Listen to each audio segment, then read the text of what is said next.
tend to conjure up lovely images of a beautiful bride, stunning emotional ceremony, gorgeous food, fun, dancing, and of course laughter.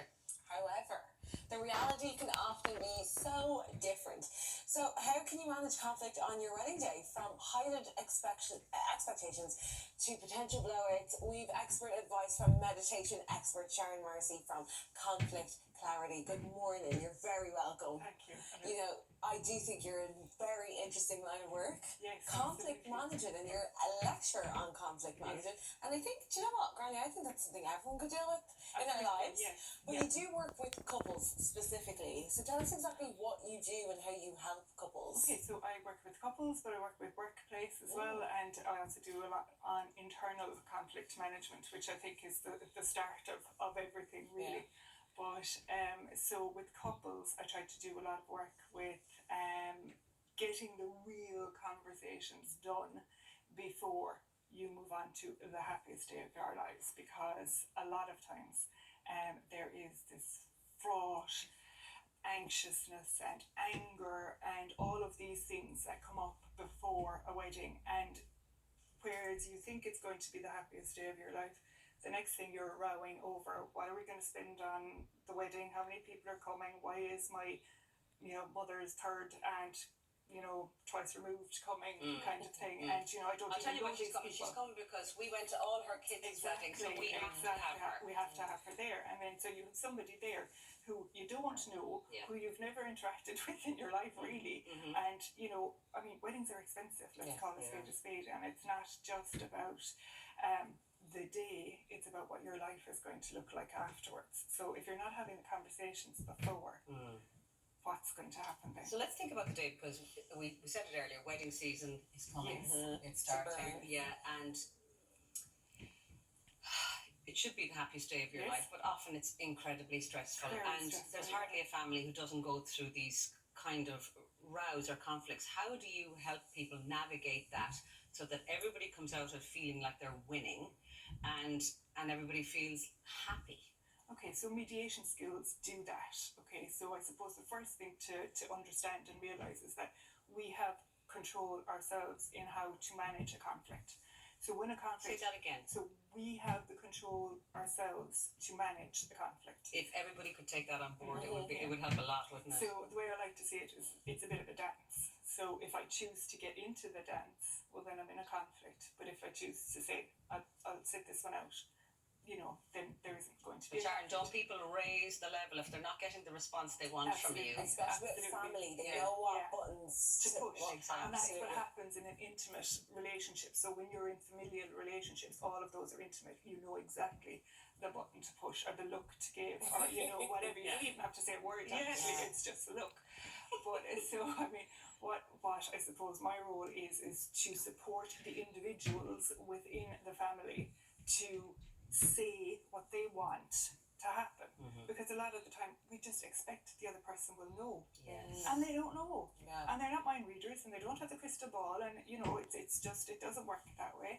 So we have to use our words, as we say to our toddlers, like use your words, tell me what it is, that you want from me. Absolutely. So as Brené Brown would say, like, being clear is kind. So just say it, and if I can do it, let's see, we work towards that. But if it's something that is a no, then we have to go with that too, but there has to be that respect, I suppose, as well. But can we talk about something that is often uncomfortable for couples?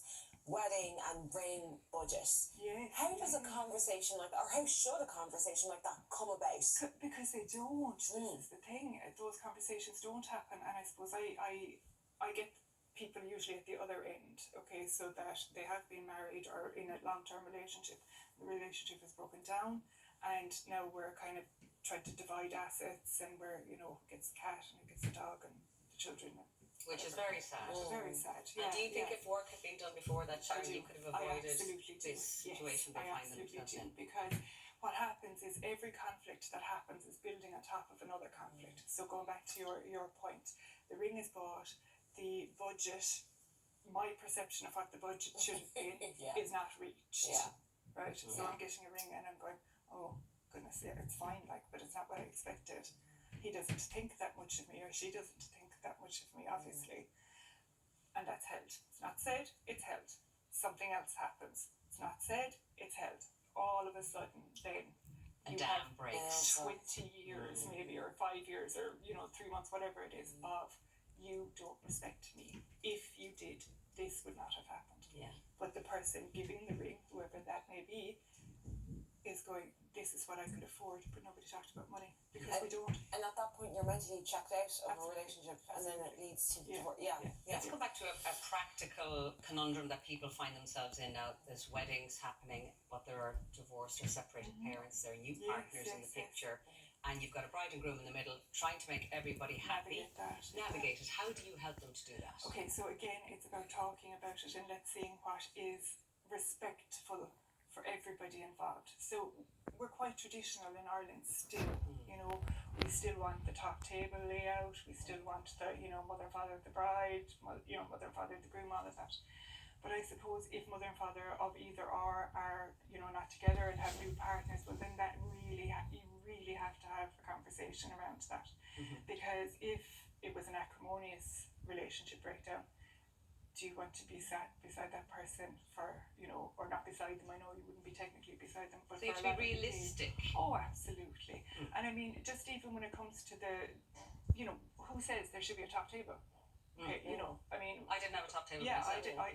nor did we, but like it was very much about, and if the people, your parents have other partners, like is it fair to have them sitting with people that they don't know because they're not included, or do you bring them to the top table and does that cause additional stress? And so there are ways around this. You're saying that you can figure this out. Absolutely you can, but you need to say it. You need to, and like it's very difficult to do it with family. So if it's just all family going, no, I want to be there, no, I don't think that's what it should look like, all of that, that's probably not going to work. So it is about getting somebody like myself who is not attached to any of the outcomes to break that down, to mediate it, to absolutely mediate it. And let's say, speaking of like broken relationships, divorced or separated parents, when it comes to walking the bride down the aisle, is that something that's quite tricky? It can be if you don't talk about it. So there's the expectation that the father walks the bride down the aisle. But what if the father has been absent for a long time, or what if the mum's been absent? What if the mum's the person that's been, bringing up everybody, the whole time, and maybe, and or that's very, or there's a stepfather, or whatever way it looks now, because it can look any way now, really, so we won't stereotype it as such. But it's about that question, isn't it? It's not taking on the, I'm going to do, obviously I'm expected to walk my daughter, we'll say for example, down the aisle. That may not be correct. And then, so it's up, who is it up to say, actually, I'm going to do it myself, I'm going to get my brother, or I'm whatever, both of you are going to do it, or none of you are, or everybody is coming, whatever. But it's about having there's no right or wrong. No, it has to be for you. Everything in mediation is self-determining, so there is no one answer fits all. Everything is self-determining. Oh, that is so lovely and stress relieving when you hear that. It is, but it's about sitting and having those conversations. That's what it is. Well, I've learned a lot. I'll say that. I'll be taking mental notes in the future. Thank you so much, Sharon. It's a pleasure talking to you. Now, if you're looking for some more advice from Sharon, head over to conflictclarity.ie. Very, very, very handy. After the break, we're